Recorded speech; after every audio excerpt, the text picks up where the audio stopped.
अमरावतीन के लाला आयो महबूब के दुलारा गुरघासी बाबा मोर। अमरावतीन के लाला आयो महबूब के दुलारा गुरघासी बाबा मोर। सपना दाई के बने आखी के तारा बाबा धुनी रमा के सत्य करे दयन जोत गुरघासी बाबा मोर। अमरावतीन के लाला आयो महबूब के दुलारा गुरघासी बाबा मोर। अमरावतीन के लाला आयो महबूब के दुलारा गुरघासी बाबा मोर।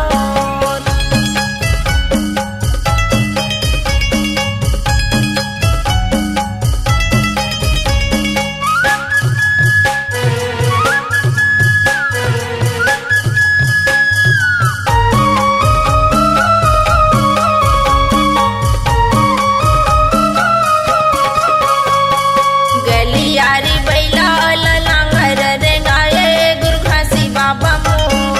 खटा की बारी ले मिर्चा टोरी लाए गुरघासी बाबा मोर। साफ चाबे बुधारू ला बाबा तजियाए महिमा बता के गुरु बनी गए महान गुरघासी बाबा मोर। अमरावतीन के लाला आयो महबूब के दुलारा गुरघासी बाबा मोर। अमरावतीन के लाला आयो महबूब के दुलारा गुरघासी बाबा मोर।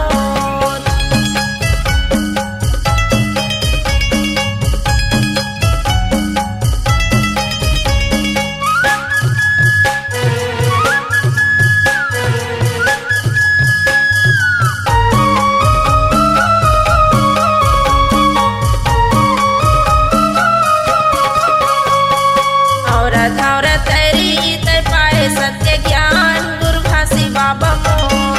6 महीना के मरे दे सफरला जिलाए गुरघासी बाबा मोर। जोगे नदिया माँ बाबा जेवन बनाए तपोभूमि गिरत पूरी बनी गे महान गुरघासी बाबा मोर।